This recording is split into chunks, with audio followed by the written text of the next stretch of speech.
I genuinely feel YouTube is a great teacher in life. Like I've not done an MBA, but I feel like I know as much as an MBA in terms of knowledge and wisdom. Sure. Because I've been running this community myself. It's given me a lot of life lessons.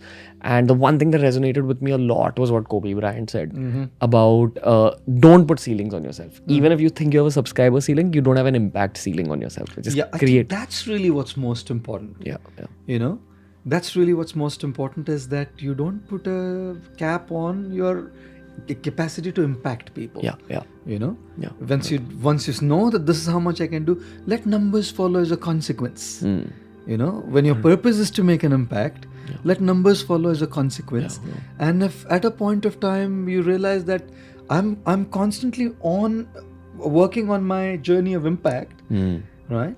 But the numbers stop coming at a certain point of time. You know, it's not going to be.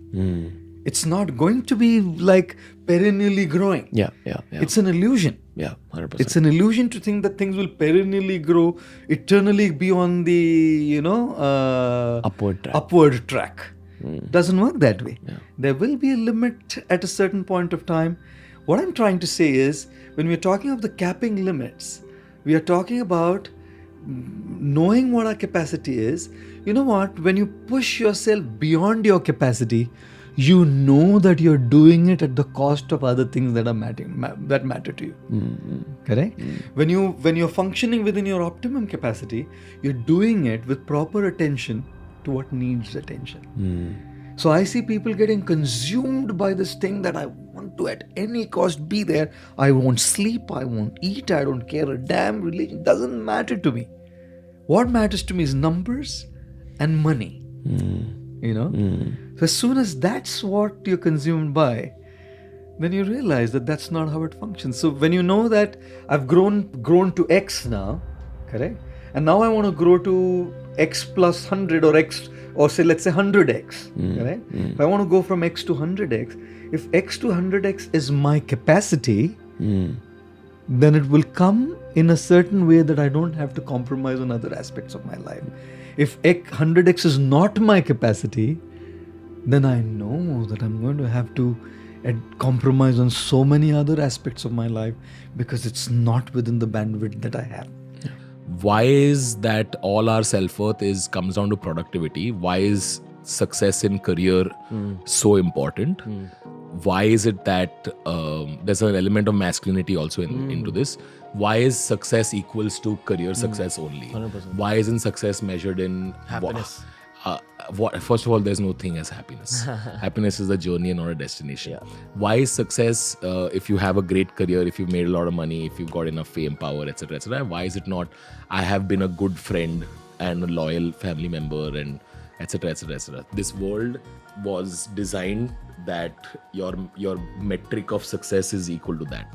I wake up days where I feel stressed, where I feel under pressure, where I feel like I've just got so much to do and, I haven't got the support I need or, all of that. Like I experience all of that.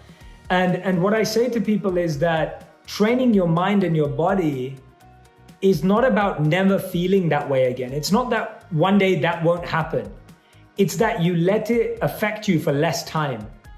So in the past, you and me, maybe when bad things would happen, you'd be thinking about it for like a whole month. But now when something happens, you think about it for a week. And then in a year from now, you'll think about it for one day. And then in a year from now, you'll think about it for 1 hour. And then a year from now, you'll think about it for 1 minute. And that's the goal. The goal is not to never feel stress.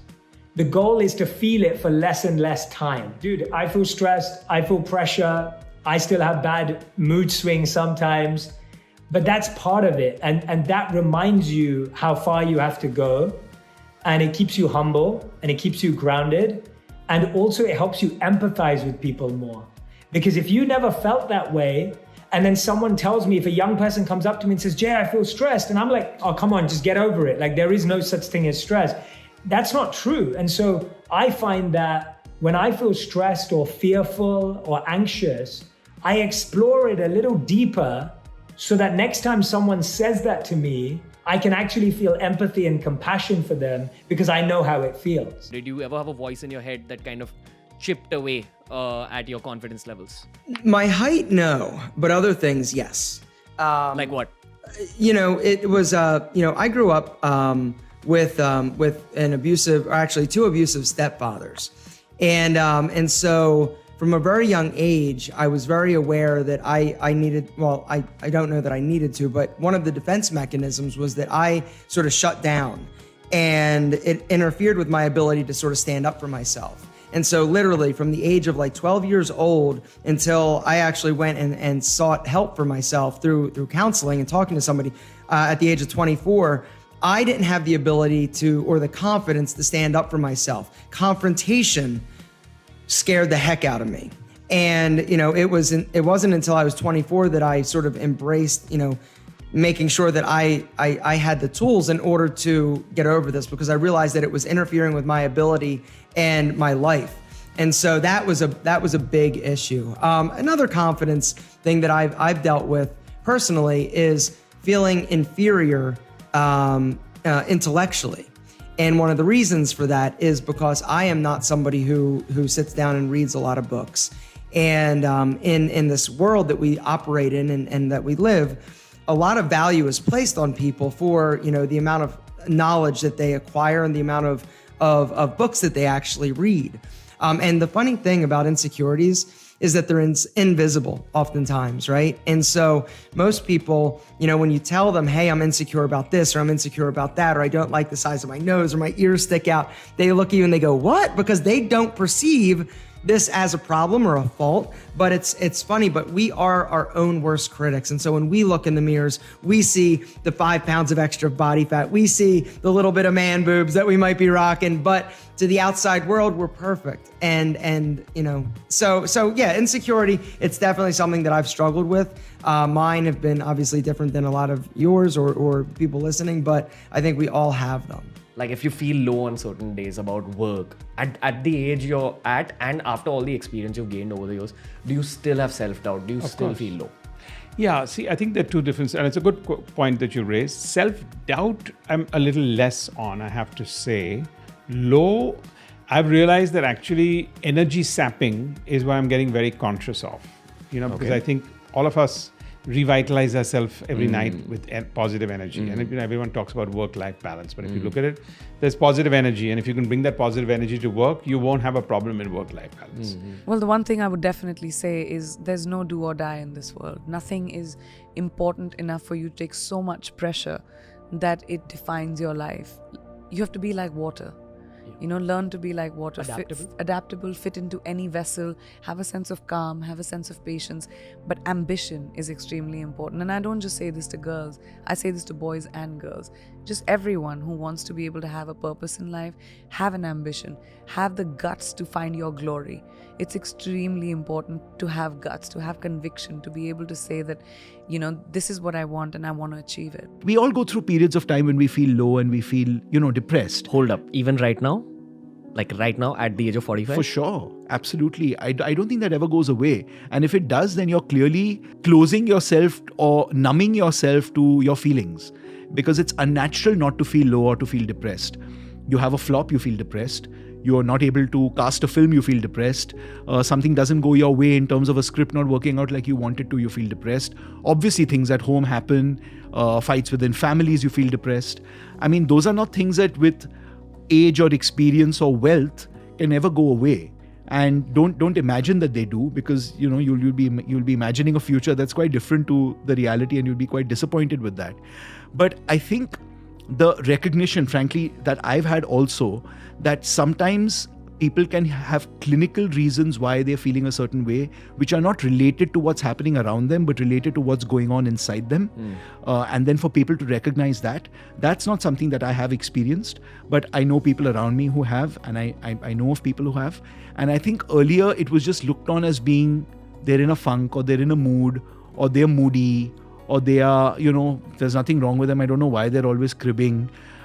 Those are things that could still exist with some people. It's not black or white, but there are some people who are, despite themselves and despite whatever else they might be going through, feeling that way because there is something chemically happening inside them that's making them feel like that.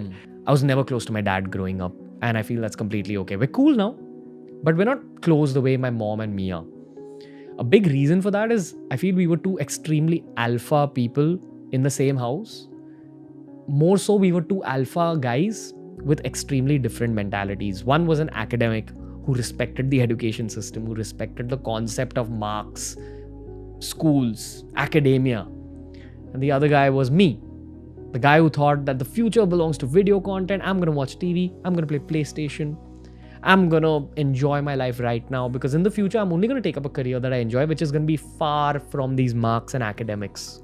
I didn't really score well till the 9th grade. All my childhood, my marks were pretty mediocre. 9th grade, I started studying because I figured that some of the girls in my class would be attracted to me if I got good marks. I just studied to impress them, that's the truth. But up till the 9th grade, I didn't study. That created a lot of clashes between me and him, and they'd invariably end with him saying things to me like, you won't end up as anything in life. You'll probably just end up as a security guard somewhere, a truck driver. With due respect to those job profiles, I'm from a family of doctors, and doctors kind of value their academics a lot. They value their studies a lot, which also makes them value the concept of studies and academics in general. If your kid isn't doing well, you want to motivate him anyhow. He thought that the best way to motivate me would be to insult me. Maybe that works for him, but that's not how leadership works. Insulting someone might bring the best out of them. Putting your arm around someone's shoulder might bring the best out of that person. Because maybe insults worked with my dad, it fired him up. He thought that insults would work with me, and it didn't. That's why the mixed parenting. I grew up with a lot of self-belief issues. In a lot of the spiritual experiences that I had, I went back to memories of me arguing with my dad. Possibly arguing with a few teachers who also spoke to me the same way in school. Telling me that I won't amount to anything. When I was a kid, I just processed it as, what do you know? You don't know what I'm going to do in life. But all those thoughts sit in your head. It's like pressing the accelerator and the brake at the same time. You want to react, you want to talk back, but you can't because they're older than you. They're your teachers, they're your parents. When you press the accelerator and the brake together, it creates implicit memories that are painful in your system. This drive that I have today, this drive that I have to succeed, it wouldn't be this intense if I wasn't that same kid who went through those experiences. Your experiences, even if they were painful, they've kind of made you who you are. They're all positive if you look at it that way. Yes, I was born with an alpha mentality. Yes, I had the most perfect mother in the world who gave me a lot of confidence. Yes, I had some bad experiences which took away from my self-belief. But that cocktail created this intense drive in me. And this intense drive is why you guys watch me on YouTube. You'll see the hard work. Cool, I might fuck up in some videos. I might not create the best possible podcast sometimes. I may make social media mistakes, but you guys follow me because you're like, you know what, even if I didn't like this video, I'll wait for the next one because I like his hard work. I know that. It's a fucking responsibility. I have to live up to the standards I've set for myself. I'm going to keep working this hard. And the most ambitious people, especially the ones who are perfectionists, will always doubt themselves a little bit, whether or not they've had rough childhoods. That's a part of the process of striving for greatness. That's the hashtag I use a lot on Instagram, strive for greatness and greatness alone. And if you are chasing greatness in your life, you will have self-doubt. So if you're someone like me who has a lot of self-doubt, who has self-belief issues, that's okay.